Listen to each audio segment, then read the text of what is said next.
Hello everyone and welcome to another episode of Rob Races and Rebuilds. Today's episode is brought to you in part by my addiction for Civic SIs. So today begins the build of the budget FG2 Civic SI. My goal with this car is to kind of inspire you guys to get out there and save a Civic yourself. I know a lot of people try really hard to find good examples of these cars, and they can be getting tougher to find unless you're really willing to pay for them. And there's nothing wrong with that. I think the good examples are just as cool as the bad examples. But I would like to show people that they don't necessarily need to be scared of a bad example of an SI. In fact, they are quite the performance bargain for the dollar if you're willing to put a little bit of elbow grease, time, money, sweat, tears, etc. into them. So in my area, which is the west coast of Canada, 8th gen Civic coupes, specifically coupes, go anywhere from about $6,000 Canadian. The most expensive one I would say I've seen locally is probably, I think there's one for $13,500 right now, and it's a pretty decent example, but it's not what I would say is like a all stock Survivor. It had some stuff done to it. And then on the low end, like the $6,000 one, had about 260,000 kilometers, has a few typical issues like needs a windshield, AC doesn't work, SRS light on, you know, the usual. So that is quite a wide range of pricing. I mean, one's half the other. But I would say the average price you're looking at for a reasonable condition 8th Gen SI coupe is probably about $8,000 Canadian. So with that being said, my goal with this car is to have it complete, running, driving, a few modifications to make it a nice fun car to drive, and I want to do it for 5,000 Canadian. At 5,000, we're, let's say, $3,000 under the average SI, which is quite a bit. And that will give you something that you can say you've done yourself. You brought this car back to life. It's something you've been through bumper to bumper, so you're very familiar with it. You've probably replaced things on it that the $8,000 car would have needed anyways. Now, when it comes to buying the bad examples like this, cosmetically, you're probably not going to find a perfect one. That is one thing, right? You've got to be willing. There's a little bit of give and take there.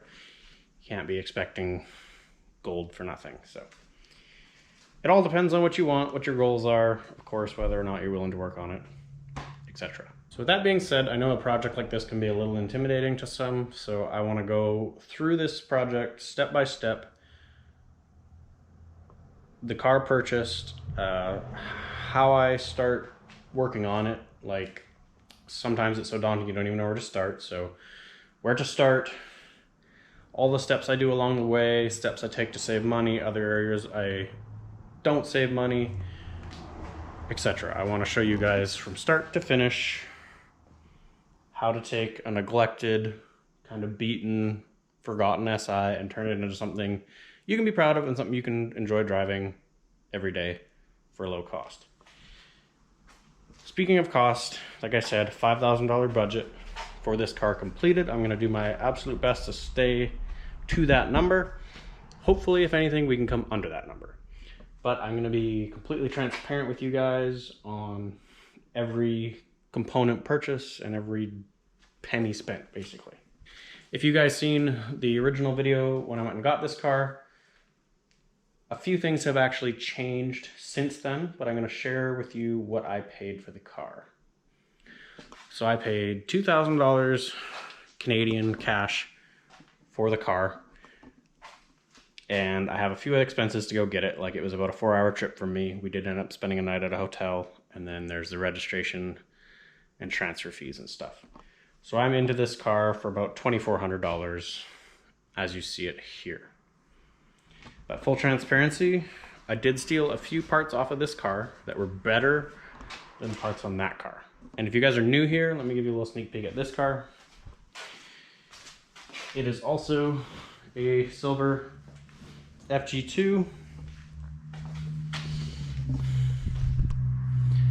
It is a rebuilt title. I am currently repairing it. I have fairly big plans for this car. I would like to do a full build on this car on the channel, but it will not be necessarily a budget build. So if you guys are interested in seeing that, consider subscribing, because as soon as we're done with the budget car and it's sold, we will be starting on this car. So back to this car. I was saying that I changed a few items, the hood being one of them. This hood that I had purchased for that car was a poor paint match. I thought it was an OEM paint, but it wasn't. It's actually an orange hood that someone has done a poor job matching.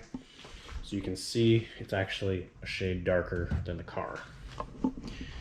So I did steal that. And then I flipped my red FG2. If you look a few videos back, you'll see the video on that. And I ended up taking the SRS module and passenger seat from this car. Excuse me. To get the code to go away on the red car. So I consider that to be about a $400 value, and I did actually add it to the cost of the build of the red car. So I'm going to remove that $400 in cost from the total price of this car, because I did sell the seat and SRS module with the red car. So if Rob's brain math works, we're sitting at $2,000 for this complete car. So the first thing I do with any project, obviously you need to assess the damage of the car. What needs fixed? What needs replaced? What parts do I need to order? So I think the first thing we should do, let's have a thorough walk around of this car, and we'll have a look at everything that is broken, bent, hanging off, not operational. And then from there, let's make a list of parts we need to order so that next week we can dig into this thing. Let's start on the exterior because it's the easiest. So our hood, as I just showed you, is miscolored from the car. Metallic silver can be a very, very tough color to match. Normally, I would say I would try and paint this as a DIY, try and get it to match better to improve the look of our car. But being that silver is so hard to match, I think I would like to vinyl wrap this hood gloss black. Now, you're probably saying, why would you do it black? The rest of the car is silver. Well, if you guys are at all familiar with the Temple of VTEC 8th Gen, I'll throw some pictures up of it here. But it was a SEMA car from 2005, and it had a black hood and trunk, and it may have even had a black roof, I can't recall. But it actually looked really good. I liked the contrast of the black and the silver. And that is a really good budget way to clean up that hood. Yes, I could pay someone to paint it and have it match well, but you're probably looking at $400 to $500 to get that hood painted. And that's a lot of money out of your budget. So, as I was saying earlier, those are one of the things we have to compromise on. The headlights are in reasonable condition. We'll be able to definitely fix those up on the cheap. But their bumper is actually quite rough. You can see it is very ill-fitting, and it's had about 3 wood screws jammed into it to hold it there, as well as the other side. We've got, 2 wood screws on that side. It also has damage to the front grille section. It was hanging and broken in a few different spots. So this is something I think we can fix up on our own. We're not going to order a new bumper because, again, that is a large chunk. If you're looking at a Kappa certified, probably $300 to $400, and those fit poorly. If you're looking at OEM, you're looking at $600 to $700. Those fit amazing, but that's a lot of money eating into the budget. I have a few ways I think we'll be able to fix this bumper up pretty nicely for low dollar. Coming around to the side of the car, nothing too crazy here. We do have a torn up inner fender on this side. I have already purchased an inner fender for the car. I was able to get that at the local junkyard for $20, so that was a good score. Coming down this side, the car's in pretty good shape. We do have some chippage here, which is causing a little bit of surface rust. That is something we can easily clean up at the detail stage. Same with the roof. We've got fairly faded paint on the roof. We got a little bit of clear coat failure right here in front of the sunroof. A couple rock chips. Trunk is kind of a similar story, definitely a little on the faded side. We've got some failing purple window tint that doesn't fit the window properly, and it's kind of bubbling in the middle really bad. And you can see it starting to peel up here. So we'll probably remove the window tint on all 3 back windows. Not something we'll be replacing due to the price. Coming around to our back bumper, it's all in pretty good shape. Trunk's not bad. You can see our SI badge is missing and our Civic badge is broken. Those are something you can still buy new from Honda, but they are kind of a bad rabbit hole because they're pretty expensive. You can easily spend probably $120 on those 2 badges. Yes, you could go Chinese, like an Amazon or eBay, but they look really cheesy, and honestly, I think they actually take away from the look. So I have a solution for that once we get there. The exhaust on the car needs a little bit of love too. The tip, as you can see, she's a quick change unit, so we'll have to fix that. Coming around to this side of the car, more the same. Side's in nice condition until you get up to this fender. We've got a few dents in the top of the fender here. I'm no PDR guy, but we'll see what we can do about that. Obviously, if you have eyeballs, you can see the windshield is completely destroyed, and we will need to repair that. That will be a large chunk of our budget, unfortunately. Coming into the interior in this car is actually pretty nice. We have a buggered up slot there. We have an ill-fitting doubled-in stereo, but we got decent floor mats. We have a decent shift knob. This steering wheel I actually traded for the one in my rally car before I sold it, so we have a decent steering wheel. If you look in the back here, I do have the stock radio for it. Okay, there's 2 major issues with this car that we need to address. One of them is a rather expensive fix, and the other one is not expensive, but it's certainly something that requires time and effort to be done right. So let me show you those. Coming in the trunk here, you'll see it's partially disassembled because I was doing some investigating. And I found the car to have a very large rust hole in the back corner of the trunk here. You know, you can fit at least 3 fingers in there. So if I'm going to be selling this car, that is not something I would like to sell. So we are going to cut that rust out, and we're going to weld in new metal and fix it properly. This isn't something that'll be expensive to fix. It's definitely an intimidating fix, but this is an opportunity you can take to learn new skills, okay? I'm not a welder or a body man, but if you take your time, put in the effort, it's not that hard to fit a panel, and you can get those patch panels really cheap from the junkyard. You don't need a panel from an SI. You can go to the junkyard, take a Sawzall, cut that chunk out of a base model coupe, probably pay 10 or 15 bucks for it, come home, fit it, and then if you're not a welder like myself, find a buddy who can weld, pay him a little bit of cash, a little bit of beer, and I'm sure he'll be more than willing to come help you weld that piece in. The next component on the car that is the expensive one to replace, unfortunately, this car has a hurt motor. So I did some diagnosing, which if you do watch the first video of this car, I'll link it in the top corner. I did some diagnosing, and this engine has low compression on cylinder 4, I guess it is. The cylinder closest to the transmission. I stuck a bore scope in there, and it turns out it has a burnt exhaust valve. So compression is leaking by the exhaust valve, and that cylinder is not firing, which causes it to have horrific idle, if it'll even idle.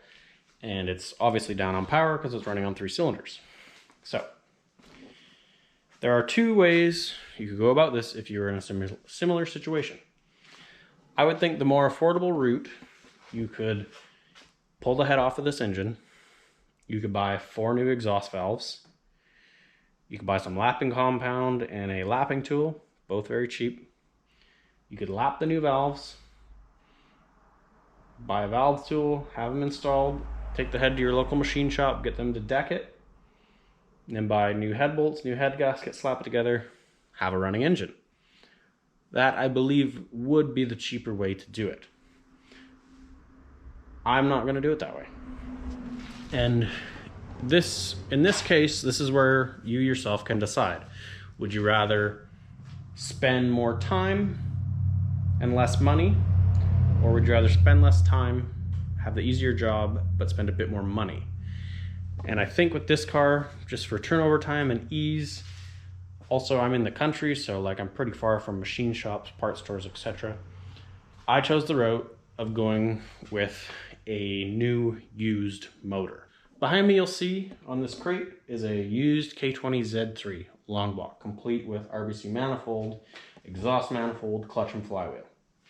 I was able to buy that from an auto recycler, which is just a public auto wrecker. Anybody can go, you don't need any special privilege. Anyone go find these motors. I found that motor on carpark.com, called the guy, he still had it, I went and picked it up 2 days later. I was able to get it for $1,295, and it's got 240,000 kilometers and even compression across the board.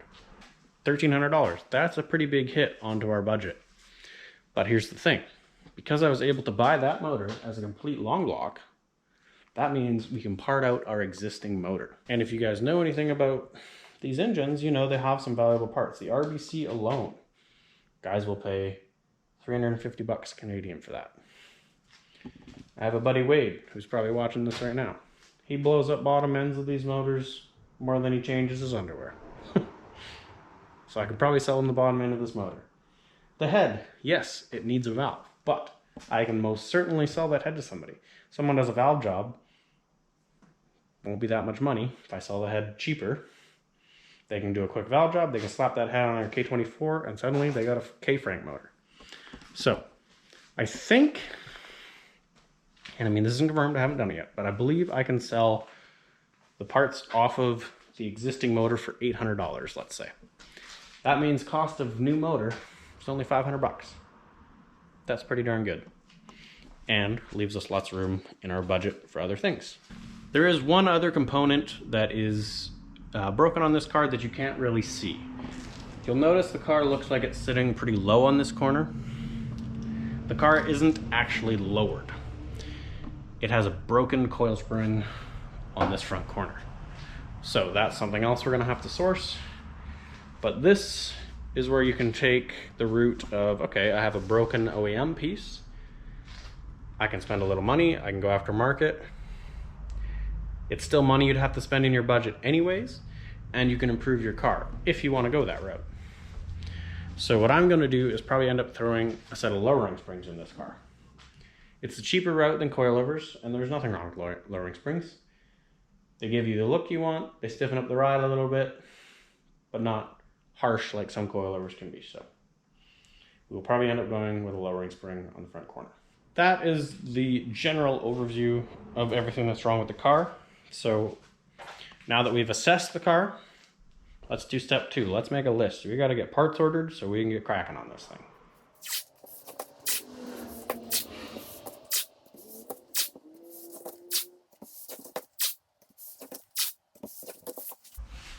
Now, I am a big maintenance before modification type of a person. So the first thing we want to take care of is we want to get every system on this car that doesn't function, and we want to make it function like it should. Now, the brake pedal of this car is softer than a baby's bottom, okay? You push it and she almost goes to the floor. So, el numero uno, let's deal with the brakes. So we're gonna need to order, let's do a order. We're gonna want rotors, front and rear. The rears are very rusty, and fronts look pretty grooved too. So, rotors, front and rear. To go with the rotors, we're obviously going to need new pads. Being that we are going to try and spice this car up a little bit, I will probably go with a semi-metallic pad in the front and probably just a ceramic in the back. Budget option, of course. We're not going to go crazy and buy baller pads, but we'll just pick and choose our compounds a little bit. Okay, what else? We already have brake fluid in the shop, so we don't need to order that. Pads, rotors. I have rotor screws on the shelf. That should be our braking system. All right, let's think about cosmetics a little bit here. We know we need a lower splash shield because it is totally gone, and we know we need to replace the inner fender. So splash shield and inner fender. Now, like I said earlier, I've already ordered the inner fender. I just want to get everything out here on the list, and I'll put check marks beside what's already been ordered. Okay, the next major thing. This car needs tires. Another thing that will eat into our budget. These tires are on cords. Can't be driving it like that. Can't be selling it like that. Now, it is November currently, and we are gearing up for winter real quick here. We've already had snow. So I think this car isn't going to take super long. It'll probably be midwinter by the time our series is done and we're selling it. So I think I'm going to purchase winter tires for it. I think we'll just go with the stock size, which is a 215, 45, 17. Okay, and as I mentioned, we have a broken front spring. So we are going to get lowering springs for it.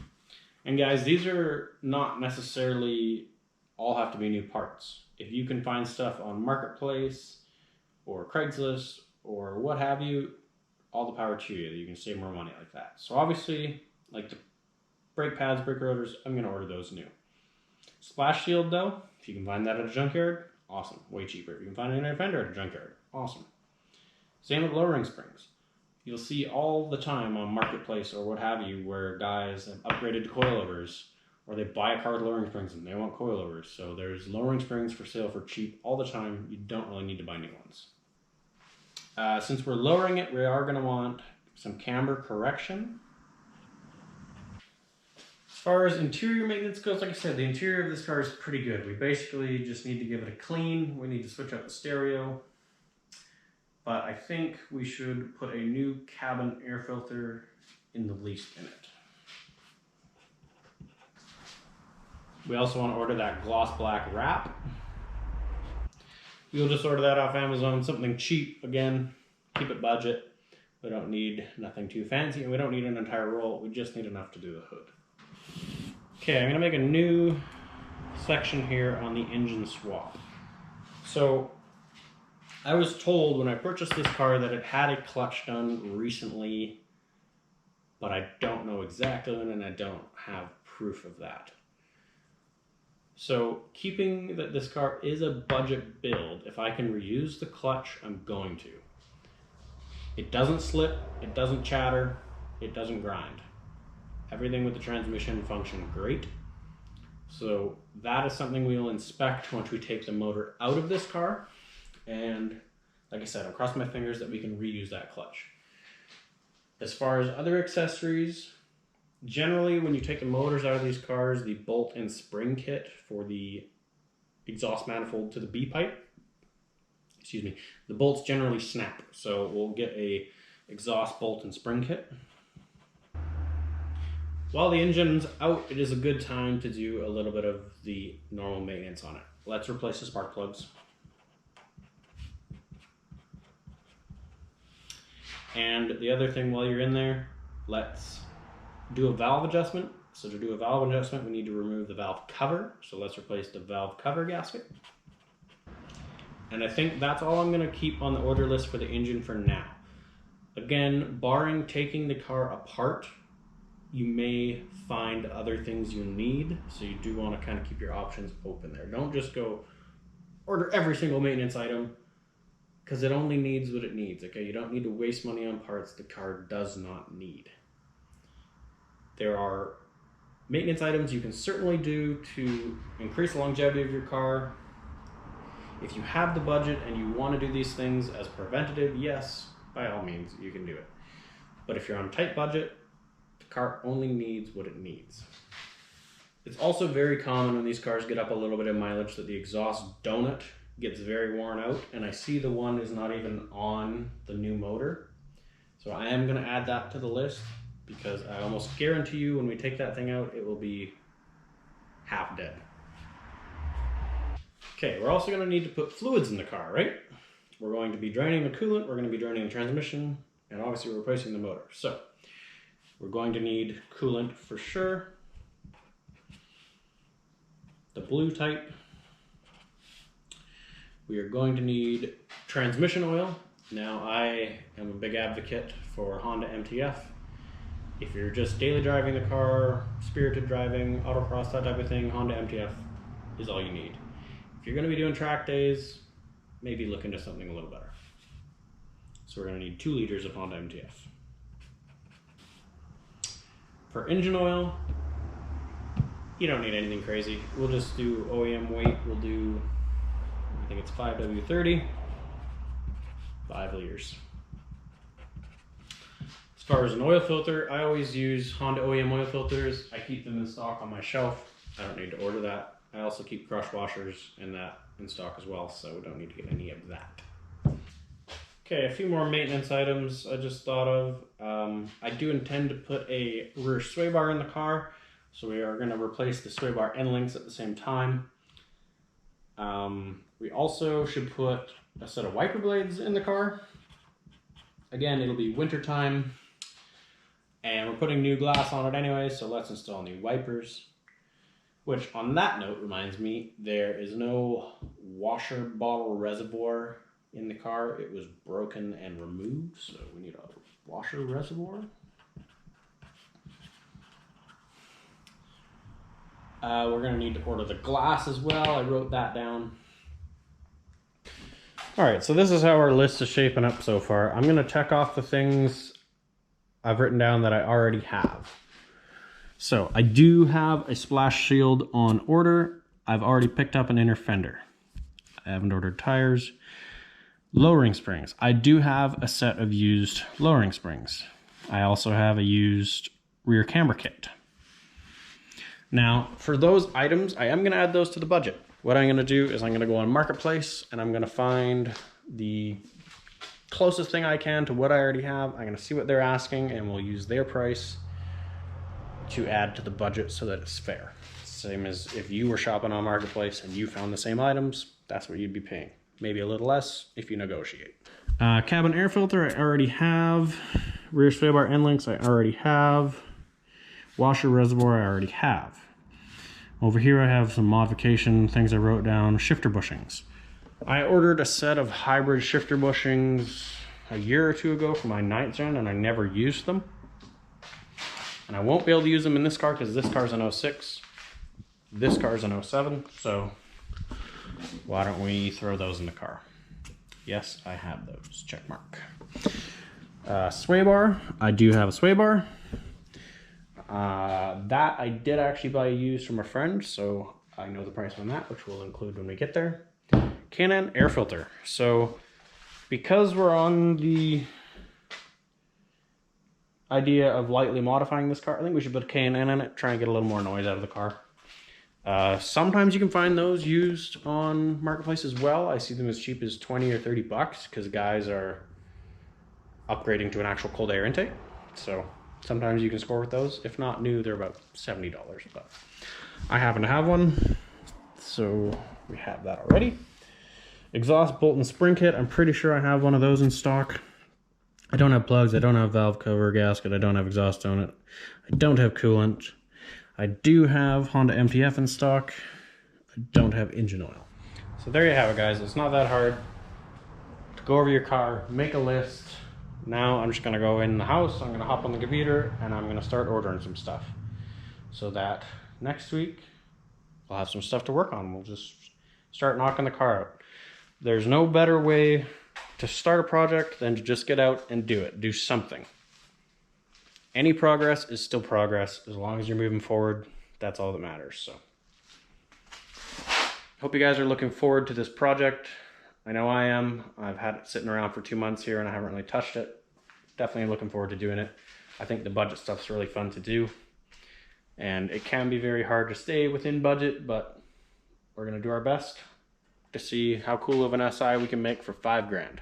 So consider subscribing, guys, if you aren't already and you want to see more content on this. And I'll catch you in the next one. Peace out. It's not a game, it's a